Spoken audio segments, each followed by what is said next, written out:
That intro sounded fantastic.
The program is live now. I believe that we can get started.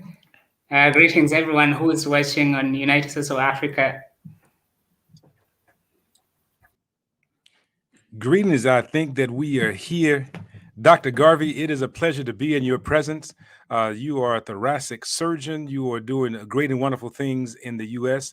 And so it is a pleasure to be able to have this conversation with you about one of the great legends. But I want to be clear that you are to let everyone know that you are the progeny, that you are the seed of the late Marcus Garvey, the one who elevated and lifted up African people in the United States and all over the globe to say that we must be united as an African people. And so it is, again, a pleasure to have a chance to talk to you about African consciousness and talk about this idea of those who have lifted up the voices of the forgotten population. So, Dr. Garvey, you know that we're here to honor Dr. Runoko Rashidi. So thank you for being here with us on this day, whether it's morning, noon, or night, wherever you find yourself. We thank you for being here, Dr. Garvey. Yes, it's indeed a pleasure to be with you, Kevin, and to be on this broadcast, honoring and celebrating the life of our good brother Runoko Rashidi, who, from our perspective, was called to the other side too soon. But I think in the larger picture, he certainly played his role to the fullest, and we honor and respect him for that. And it's interesting that you opened our discussion here talking about my dad and my dad lifting up African people and African consciousness. And I think that Runoko Rashidi is a direct descendant of that line of thinking and that line of commitment. And I think in the same way my father committed his whole life, Runoko did the same thing. I just want to mention incidental things. Runoko's birthday was August the 16th. My birthday is August the 16th. And my dad's birthday is August the 17th.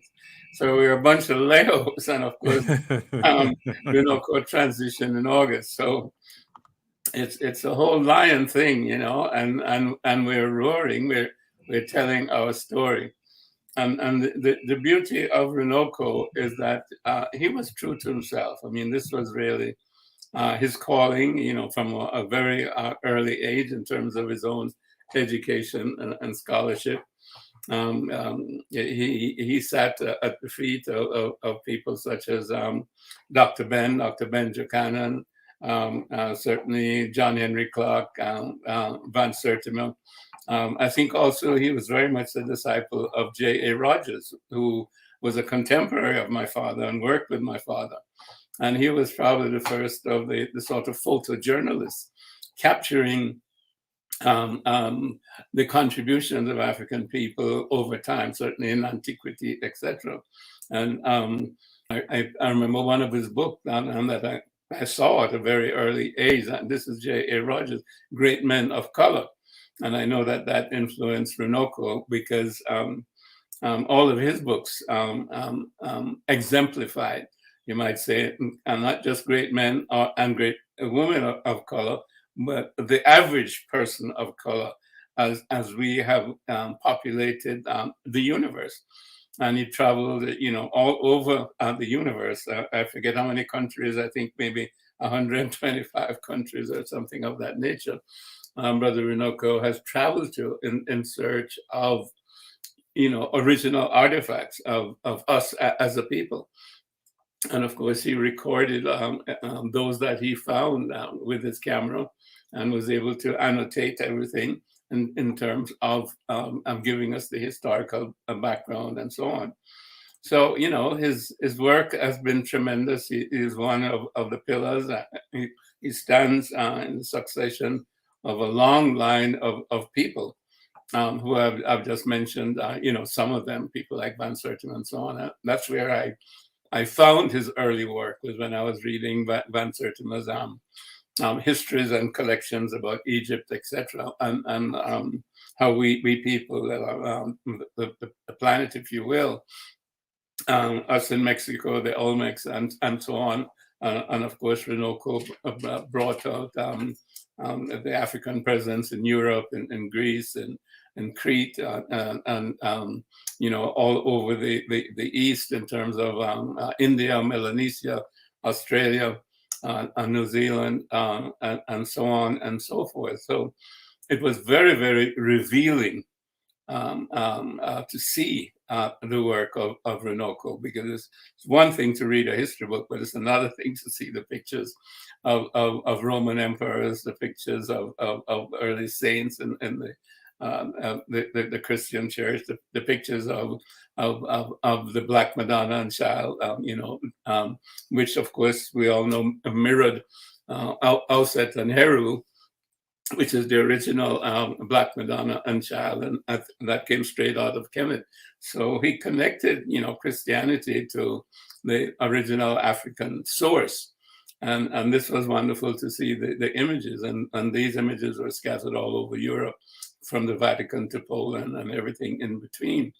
So he did a tremendous service because, as you mentioned, just as my dad tried to lift up our consciousness and spoke that that we had to liberate our minds from mental slavery, because none but ourselves could do that.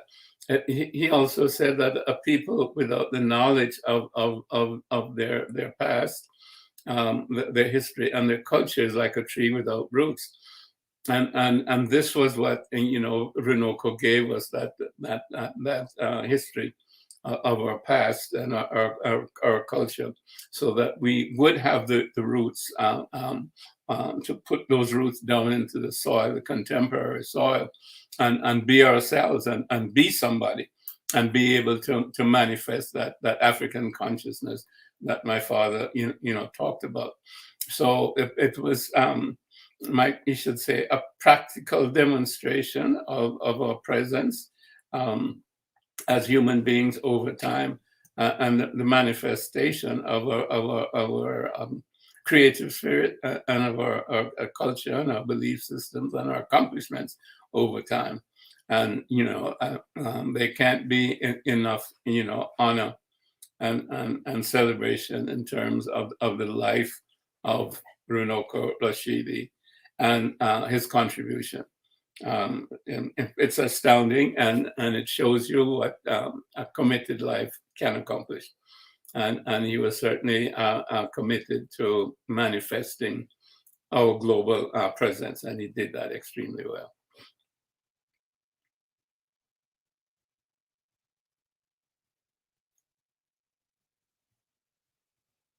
Now, Kevin, I don't know if you want to cut in there, or Daniel. Thank you very much for the amazing submissions about Dr. Runoko Rashidi. I remember him as someone who committed his life towards promoting African history and heritage. And he was very approachable, unlike other celebrities that very hard to approach. He was very approachable, very active on social media. And we hosted him in last year's African Liberation Day conference. It was a virtual event, and it was really uplifting.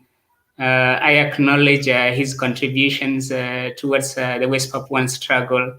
He is very active, collecting history and doing a lot of research on the African presence in Melanesian. And he stood up to defend the Black woman. I really admire his passion, how he passionately spoke about the Black woman, and he adored the Black women. And this is something that has really inspired me to see the need for Black women to be protected, the need for us to stand to defend Black women wherever they are, and to acknowledge the richness of our history. We know that people without true knowledge of their roots, of their history, are like trees without roots. And this is what Marcus Garvey said. So I believe that celebrating the life of Dr. Runoko Rashidi should inspire us to follow in his footsteps, and embrace our history, embrace our heritage, reconnect the dots so that we can see the global African presence, because we are everywhere. We are in India, we are in Pakistan, we are in Melanesia, in West Papua, in Papua New Guinea, in Fiji. All these Pacific countries, they have people of African descent. And United States of Africa has been working to unify all people of African descent so that we can work towards improvement of our social and economic well-being. We are following the footsteps and the foundations that have been laid out by great leaders like Marcus Garvey, Malcolm X, and many others. And we believe that working together, we are going to advance the cause for African development. Engaging the African people towards their own self-improvement, embracing do it for self mentality, doing it for self attitude, and eradicating this idea that Africa is going to be developed by foreign direct investment. This kind of investment, the same way it comes, the same way it goes out. And every year you see that the billions that are invested in Africa, but at the end of the year, there are more billions that are coming out of Africa, more than what has been invested. But if we dedicate our efforts towards empowering the African people, ensuring that we take a center stage role in ensuring we have access to our natural resources and use them for the development of Africa, then I believe that we are going to build a very strong economy that will not be dependent on foreign external factors. So as we celebrate Dr. Runoko Rashidi's legacy, it's a wake-up call for us to embrace African-centered mindset, the African-centered consciousness. Dr. Julius Garvey, you can share your thoughts about this so that we have a conversation. I believe that Dr. Kevin Washington had some emergencies that he had to handle, so he can go on with the conversation. Yes, thank you, Daniel. I knew Runoko personally over many years. We spent quality time. I think it may have been in 2014 in Gambia, where there was a homecoming. and both he and I were one of the invited guests, or some of the invited guests, so to speak. So we'd spend a lot of time every evening with sit around the table after dinner or something and have a beer and talk. So that was the most quality time. That was about a week, and that was the most quality time that we spent together. So I really got to know him and know, how committed he was to the cause of Pan-Africanism.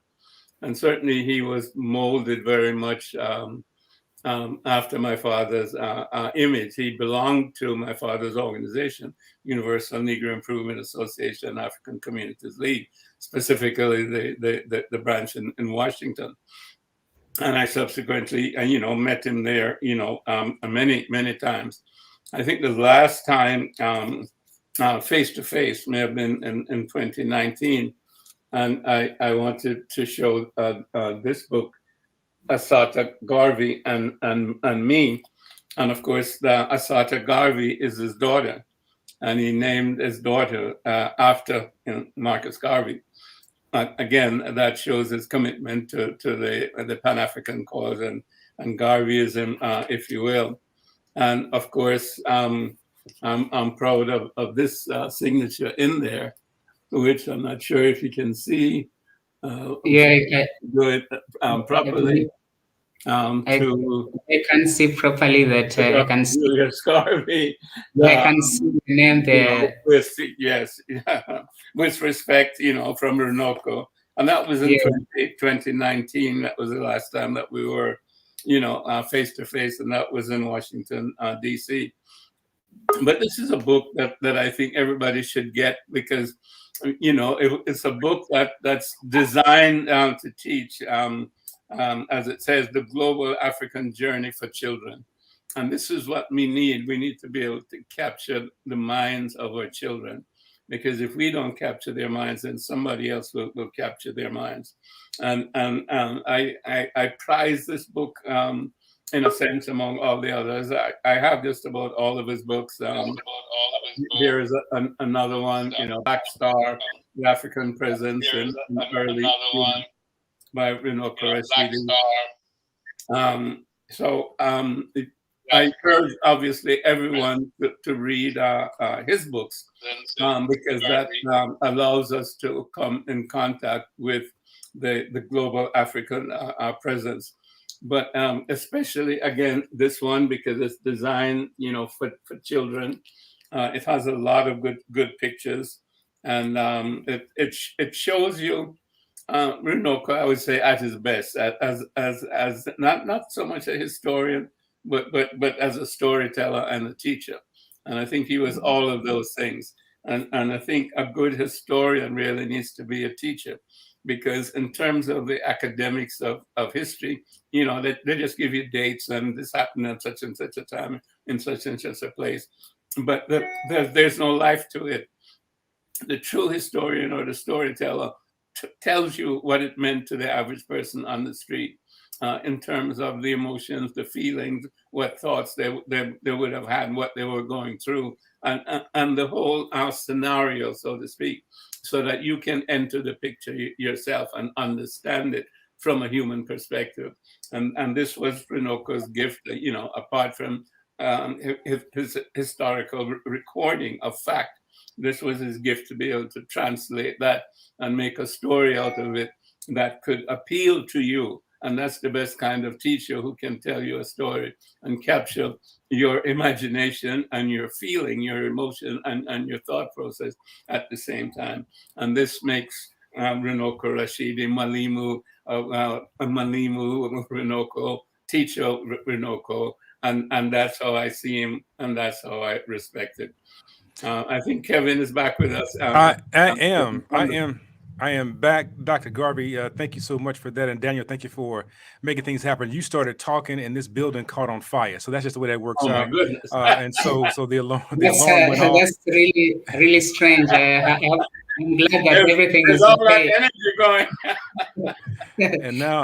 and now all is well. Daniel, thank you tremendously for that. I wanted to jump in and support this idea of a storyteller, of one who can communicate ideas and concepts such that the people can understand them and see themselves in the narratives. And that is indeed a part of the legacy of Dr. Runoko Rashidi. I wanted to go back and say this also, is that one of the things that we don't do well as a people, two things: we don't acknowledge our greatness when it is among us, and we don't know how to honor it when it is in another form. And so we have to do a better job of that.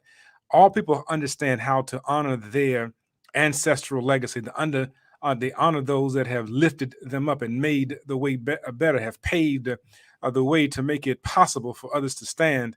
And we see that when we see the U.S. dollar, for example. We see them acknowledging their ancestors, and we see it when buildings are named and cities are named for their individuals, Johnson and so forth and so on. We see all of those things happening for others, but we have a difficult time doing it for ourselves because we have learned to marginalize ourselves. And I think then that becomes a gifting that comes from a Dr. Rashidi. So it is important and imperative that we honor them. As we read, of course, in the sacred text of the Hosea, or some talk about the book of Kete, it says that you must always honor your ancestors, find a way to pour libation for them wherever you find yourself, either at home or abroad. And so this is a moment of pouring a libation for our ancestor through word. And so you have articulated very clearly that Dr. Rashidi was, as been mentioned before, he was an anthropologist as well as a historian, and devoted his life to elevating or illuminating greatness within the marginalized and despised population. And it is amazing how even when you do that type of work, there is no major paycheck that comes to you. There's no form of accolade. I mean, he really dug in and was utilizing his own resources to make this happen, but it was imperative. And I think that you said it very clearly, as with your father. It was imperative to put this thing in perspective. And I want to say it this way. We know among the Yoruba, they talk about the Ori Ire. They said that when your head is in alignment with your destiny, the idea is that when you have an alignment between who you are and what you're here to do, it allows you to be able to ascend into your greatest possibilities. And so we operate as a people of African descent in a state of misalignment. We don't have the connection between our greatness, our potentiality, and our purpose. And so all of these things are operating in discord. And Dr. Rashidi was presenting information and data and content that would allow us to get into alignment by telling us that, listen, you must understand that you are a part of the original, that you are the original man and woman of the earth. And he took it back to, Homo habilis and Homo sapien and Homo erectus and Homo sapien sapien and Homo sapien sapien. He did all that conversation, that conversing, to say, look, this is who you really are, and then tied it into the sun and the koi and so forth and so on. He made those connections to help us to know who we are. And that is also the work that was done by your father and others, that is to put people into alignment to manifest their greatness. So I just wanted to say that this is important activity that we must engage in, that is honoring those who have gone before us to help us to make an alignment with ourselves. And so you mentioned about the storyteller. That's where you were, about how you tell the story and enjoying talking with, speaking with children, the children's book. You mentioned also J.A. Rogers' book and others, and you said these things inspired his life's work. And so here we are. I think also inspiring is that not only did he live and excavate on the continent, he actually made his transition there. That speaks volumes as well.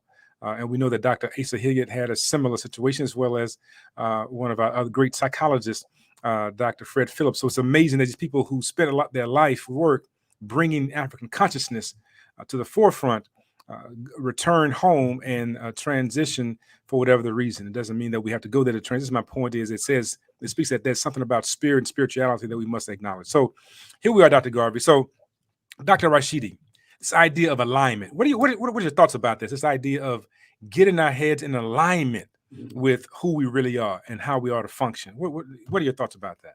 Wow, I think that's so foundational, Kevin. Please call me Julius, Kevin. We are on the same page, and our electromagnetic waves are similar.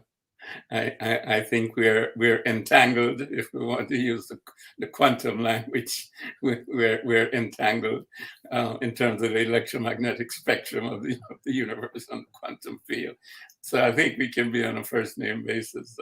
So Kevin, please call me Julius, and that's part of that whole concept of synchronicity that you mentioned.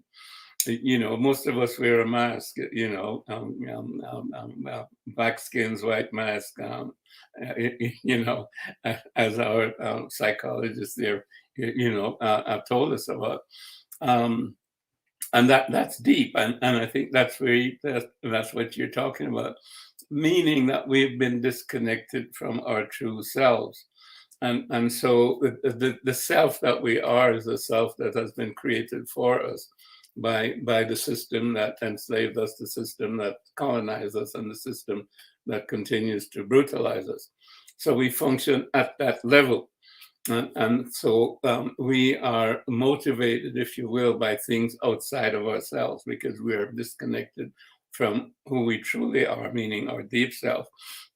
So in terms of being manipulated, shall we say, by the things outside of ourselves, we are conditioned that way. And so we repeat what we've heard. We repeat what we've been told. We repeat how we're supposed to behave. And so we become imitators. We've been disconnected from ourselves, and therefore we're no longer creators, because our true self is connected to the creator, the original creator. And when we're connected to the creator, then we can be co-creators, and then we can bring something new into the world. And then that's how we become synchronized, as you say, between heart and mind. If we say heart is soul and connection, and then of course mind is what the software that you put into the brain, so to speak, to carry out your thoughts and ideas and what it is that you're trying to create. And again, I'll go back to people like my dad, and I definitely put Runoko in that same category. They were synchronized, and you mentioned that between heart and mind. They were synchronized between their soul and their body, between spirit and activity, between divinity and themselves. And when you are that way, then you can overcome all obstacles. Because you have that knowledge and you have that power. And then because of that certainty and that confidence, you can overcome anything that comes in your way. And beyond that, then you can create your own reality. You're no longer imitating what somebody else has prescribed as reality. You're creating your own reality, and you're projecting the reality of your mind onto the screen of life out there. You're not imitating, you're creating. Everywhere you go, you're creating. And again, if you look at these people, these two people that we're talking about, in a sense, because in some way I have linked them, and pardon me for that, but I think it's important because we're looking at a whole line of heroes that have come down to us and have transformed things. And you'll see that these people were able to think outside the box. Runoko wasn't just reading, history according to the Greeks or according to the Romans, and then the British, and repeating it and saying how wonderful the British were, and telling you that civilization started with the Greeks. I don't want to use the words that I would describe it. Well, that's nonsense. He was telling you the truth because he went outside the box and he went searching for himself to find the truth. And he found the truth. Having found the truth, he was not afraid to manifest the truth and show it to us, even though that may set him up for being a target for the system. And this is where leadership comes in. My father says leadership means everything: pain, blood, and death. And this is one of the things that we don't have enough of, is leaders who are willing to say, okay, I'm a leader and I'll be out front. you guys follow on. I've found the truth. I've found the way. Follow me. Let's go. Let's charge. And they're willing to take the bullet, if you will.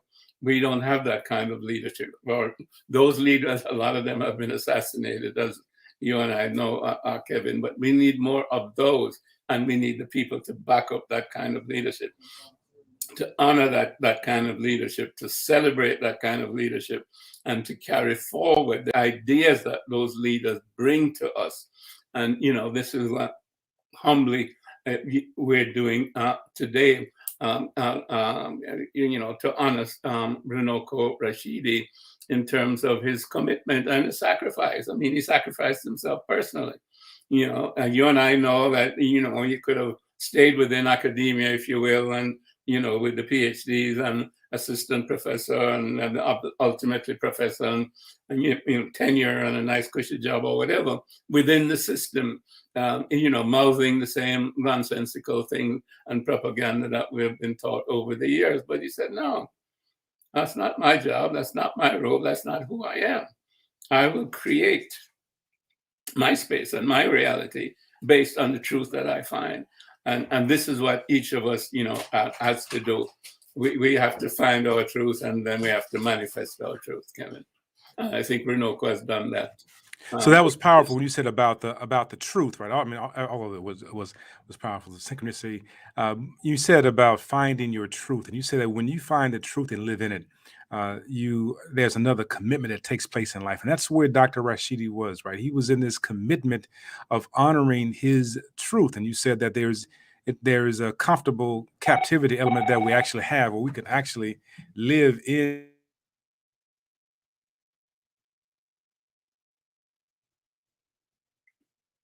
That we can actually live in comfortable captivity where we are with the oppressor, and everything is okay there. However, when one begins to align herself with their own truth, and that's a powerful aspect of his work, was the truth alignment piece, right? Resurrecting this concept of, again, the Black man having and woman having purpose and agency in the world, and being willing to give of himself that particular support system in research, through excavation, through showing this. Here is an evidence of these bones and these remains. Here is Queen Tai, and here is Akhenaten, and here are these images, and here is Luxor in Las Vegas, and here's what it really looks like, and making those connections for people that has been despised and disposed of, as Dr. Howard Thurman says.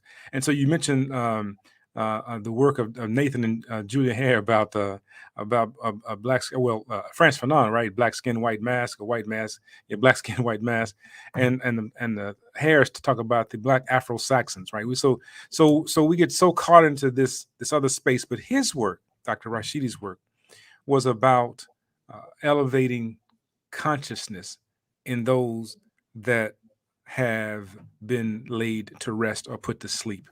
And that is often not very popular, because people, again, as I said earlier, become comfortable in captivity.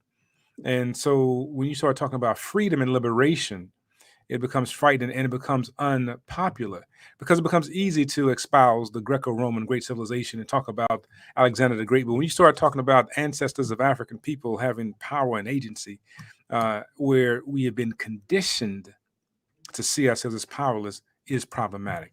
And this is where those who find it problematic come out to attack.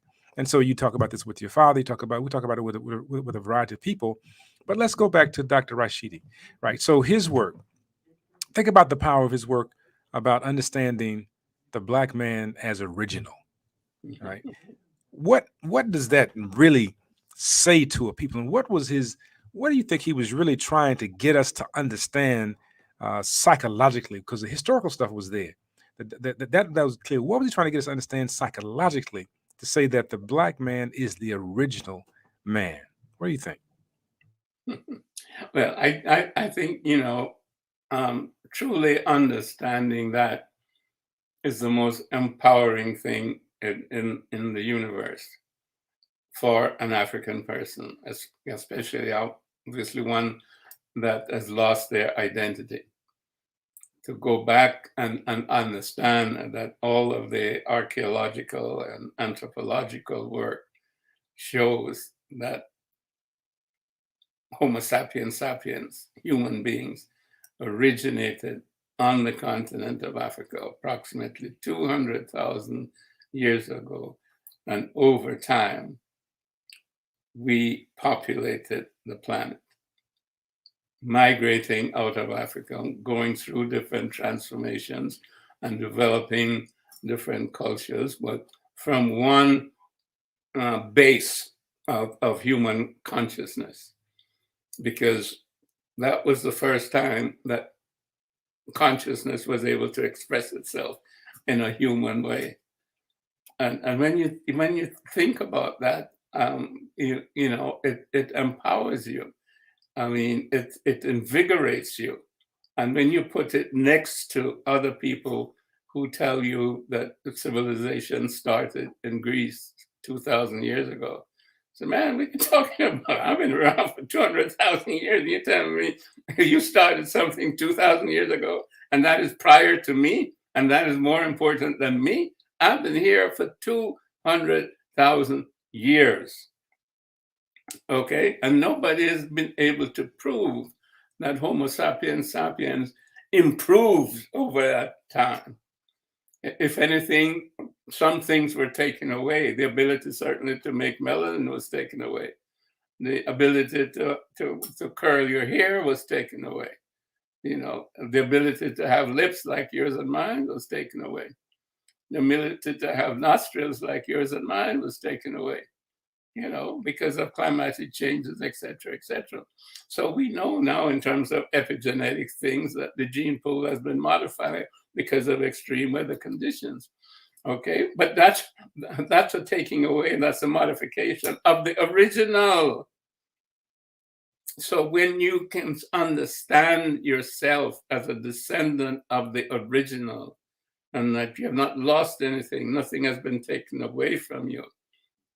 And then when you can see then historically the accomplishments which have been hidden, and that's again where people like Van Sertima, people like Runoko, John Henry Clark, and so on, Dr. Ben, you know, when you can see the accomplishments of your ancestors over time, I mean, that gives you backbone, you know, it gives you mental backbone to stand up in any arena, you know, and somebody wants to put you down and say something negative. I am the original. I am the original, you know. So I always go wherever I go with that confidence, and that's what one of the things my dad said. You know, if you have confidence in self, you've won even before you've started. But if you don't, you know, you've lost the battle, you know, twicefold. So work of this kind gives us the confidence to be ourselves as the fullness of humanity. And then when you understand, and we get back now to consciousness, because consciousness is important, it's primary. That is what creates. And when we realize now that the first consciousness, full consciousness, appeared as human beings, as Homo sapiens sapiens, 200,000 years ago in us, then we must go back there to understand what this consciousness was all about. And that's when we go to places like Kemet and Nubia and Kush and so on. What were they saying about consciousness? Because they were not adulterated by all these other cultural nonsenses that have been accumulated over time that people may have brought out from the Ice Age, etc., etc., which is ignorance and misunderstanding and believing that that's the way the world is and that's the only way the world can be, meaning individuals fighting against a hostile environment. No, we knew that we didn't have to fight against a hostile environment. We had the sun, and we symbolize that as Ra, you know, which is the life-giving energy of the universe, you know. And we had the abundance. We had the Nile, you know, so we had farming, and we had food to eat. You know, we could come together for security, and that's how we created our first civilizations, and on and on and on and on. So, we are a blessed people because we are the first people. So when we understand that, then we don't have to hang our heads. People say they created civilization 2,000 years ago. Come on.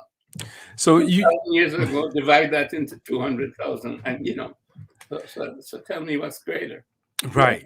So when you realize that you are the part of the original, I remember my wife purchased for me this African ancestry this DNA test that that I did, and I did it for my paternal side first. And I remember the day that I read the results, and I was going into work, what it felt like to be connected and to be a part of the original, as opposed to being something that was created in America during enslavement, right? It was a different feeling altogether. And so you are so correct. And then many people don't have this particular luxury. And I'll use the idea of Walimu Garvey. How about that? Since we want to be a first name, but you are a phenomenal individual. I want people to know that's who you are, not this issue hiding behind the title. Just simply know that you are a person who is invested his life to be her Sita Acceptor, one who studies deeply to understand life and how to sustain it. When people don't have this luxury of knowing how to copy from an audio tape, for example. And anytime you copy from an audio tape to another audio tape and copy from that audio tape, the more you start copying, the less clear it becomes. It becomes very distorted, right? So when you start copying from the copy, from the copy, from the copy, it's a very distorted reality. And so what Dr. Rashidi was taking us back was to the original, right? Here is the original. And he often would quote Dr. Wade Nobles in his lectures. And Dr. Wade Nobles is our preeminent African-centered psychologist. Dr. Wade Nobles says that the power is the ability to define reality and to have others to respond to your definition as if it were their own. He would say that power is the ability to define reality and to have others to respond to your definition as if it were their own. That, as you were saying, as one becomes so indoctrinated into this duplicate knowledge, as replicated knowledge, and learn that the Greeks were premier and so on, and Julius Caesar and Augustus and all of these things we learn in school, indoctrinated into European greatness, we begin to assume that is it. And so Dr. Rashidi, by even quoting in many lectures, Dr. Wade Nobles, he was shifting the power structure. That is shifting, as I say often, who's driving the bus, right? Who's driving the vehicle? When you have someone else driving the vehicle, they will take you to wherever they want you to go.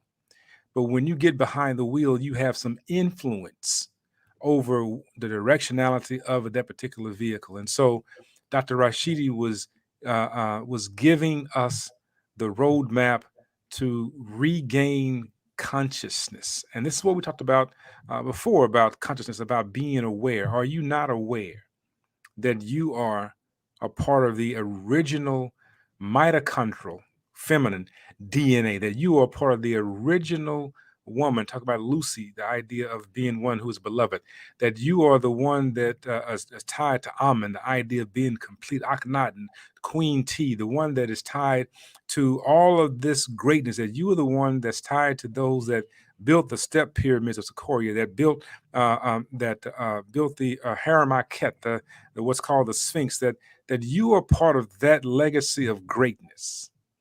And that greatness, if we're able to extract DNA from your bloodstream and determine, or your system, and determine that you were connected genetically to those people, then what is in your DNA, what was that DNA to create that era of greatness, is also within you. And you said that we have lost certain things, like some people lost melanin and lost other features and so forth, the idea of hair. There's also this loss of consciousness, of awareness of one's greatness. And Dr. Rashidi kept kept moving the spotlight into the right spot, right? You think about when you shine the spotlight in the dark corners, what you start to see. And there's a reason why the person that has the spotlight on the stage shines the spotlight in a certain direction, so that people will look over there and not see over the space. But he said, let me turn the light back so that you can see that what they're not showing you is who you are, who you have been, and it'll tell you who you are to become. I think that was a powerful part of the legacy that he left, that he leaves, and it is a powerful obligation to those that read his work. And I would suggest, as you presented earlier, about reading his work, looking at his lectures, understanding what was being presented. And I like how he would often use, of course, my Jegna being one who we follow or honor, not necessarily the idea of mentor, but a Jegna.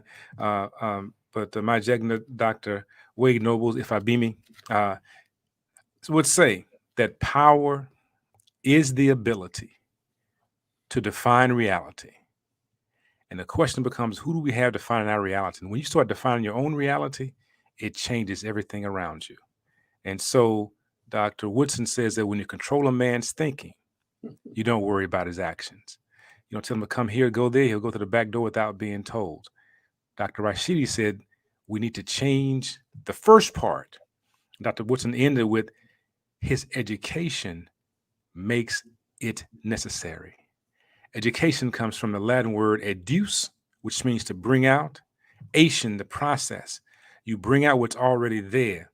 But the concept of educe comes out of ancient Kemet. Dr. Rashidi reminds us that Kemet means space, Black community, or space of Black people. So he was very clear that the people that were there were Black. Dr. Rashidi talked about understanding the first earliest images of a God concept, not only the idea of sun, but when they anthropomorphized it, it was a Black man. Even the first depiction of Yeshua, Jesus, in that space was a Black man with an afro.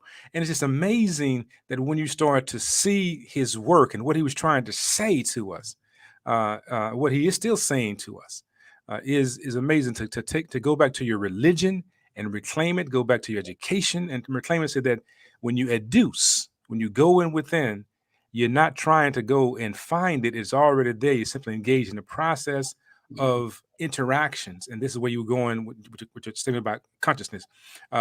You bring out what's already there. And what I said earlier about the DNA, it's already there. I think that we have become blocked or retarded in the sense of that we're retarding our true illumination. And Dr. Rashidi was saying, you must shine. So that was just my thoughts about the powerful work that he has.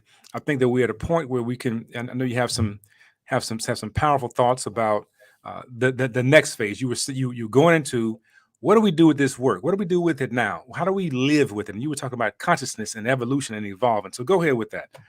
Mm-hmm. Well, as you ended up more or less, you're saying to bring out of, and the Latin in terms of education is ex ducere, to lead out of, and that's the purpose of the whole educational system, and it's education in the broadest sense, not just education in terms of learning facts, because that's what education has come to mean.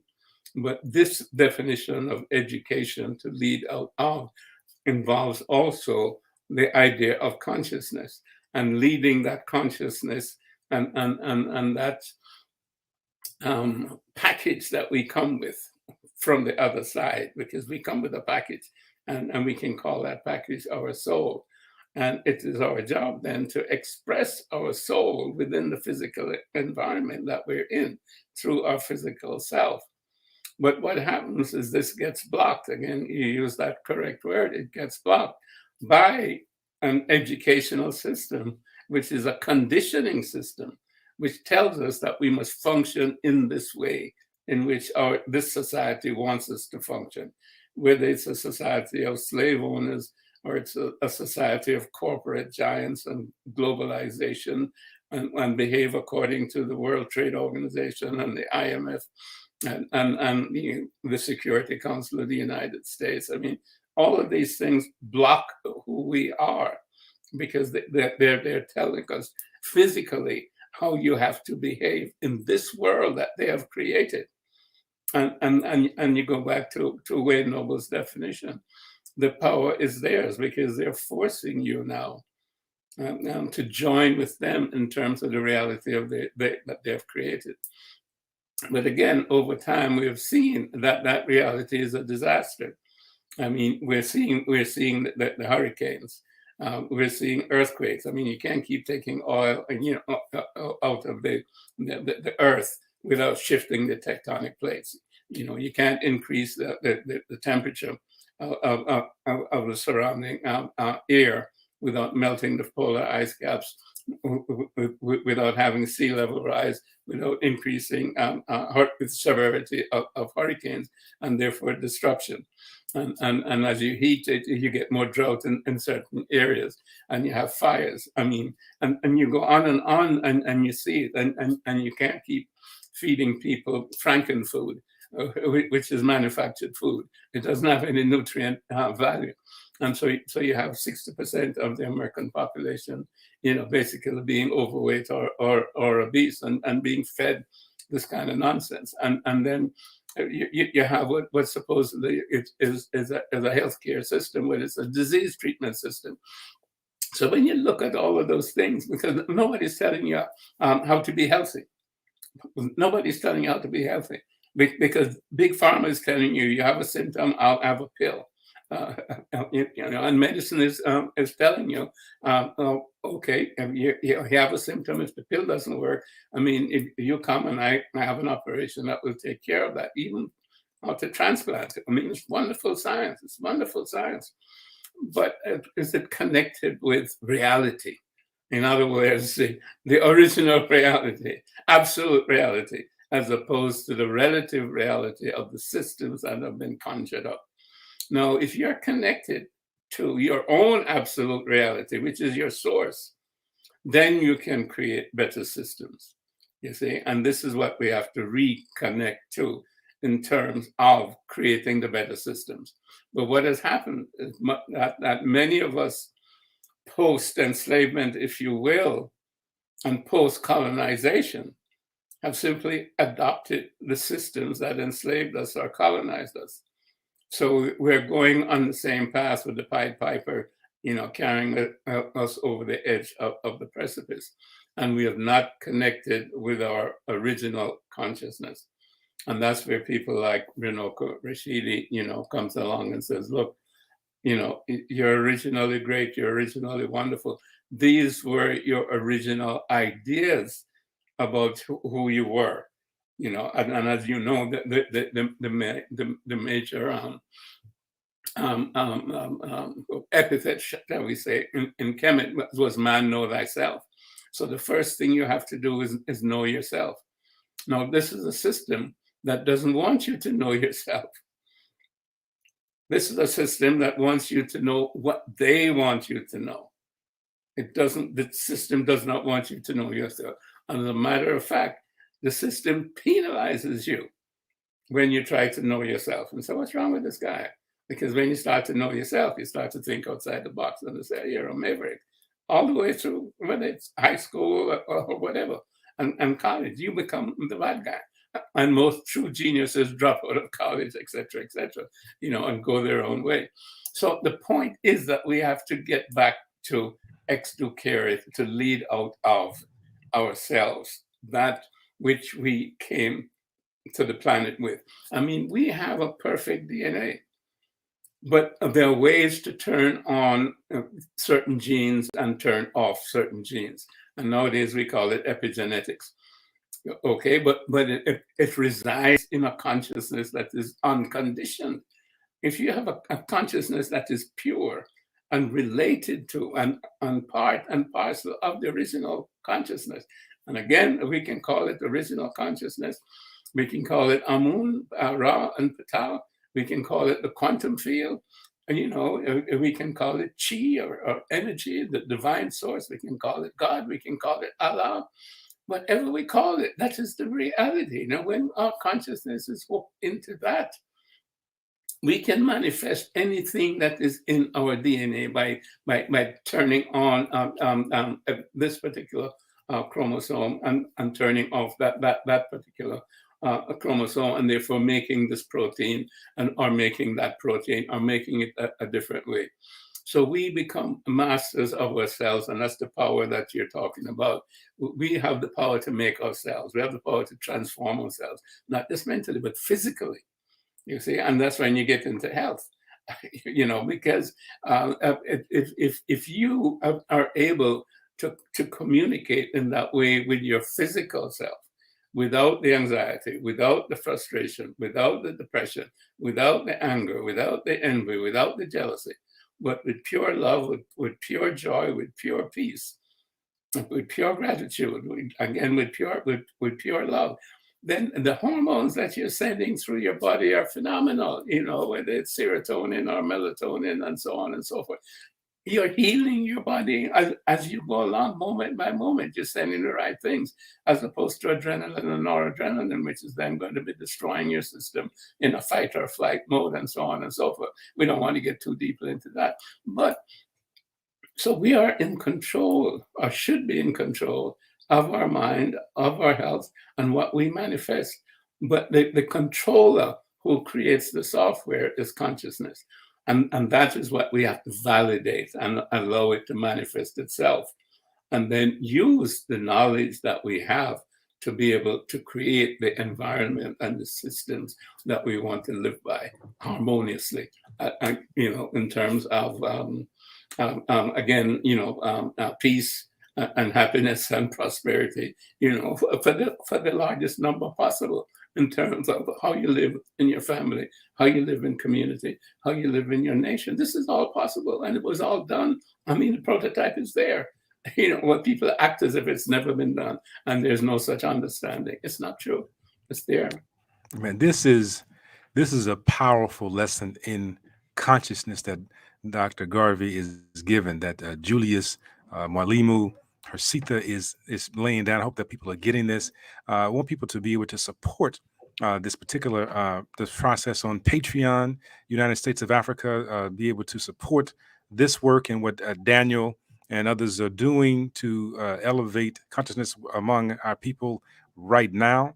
Dr. Garvey is sharing with us clearly some of the aspects of consciousness and what it means to be aware. I think that he also said that those of us who stayed in school are unintelligent or not geniuses. I may have misread that, Dr. Garvey. I'm just teasing. But the idea is that he said that as long as we stay in a space of darkness where we are told who we are not, we never learn about our true greatness. And I think that is a powerful aspect of Dr. Rashidi's work. He traveled to over 100 countries and sitting down with, 100 Black communities throughout Africa, took photos in his book, Black Images of Antiquity, just to make the connections for us. And people can also read and research the work by Sheikh Anta Diop, African Origins of Civilization, the work by Ivan van Sertima. These are people who have engaged in the deep work of understanding who we are as a people. So Ivan van Sertima's work, you mentioned also, Garvey, you mentioned the work of John Henry Clark and Joseph Ben Yakanan, also the work of Anthony Browder, just powerful individuals who are elevating consciousness, and they are on the same path. You mentioned this idea of entanglement and this notion of consciousness. And so also studying psychologists like Dr.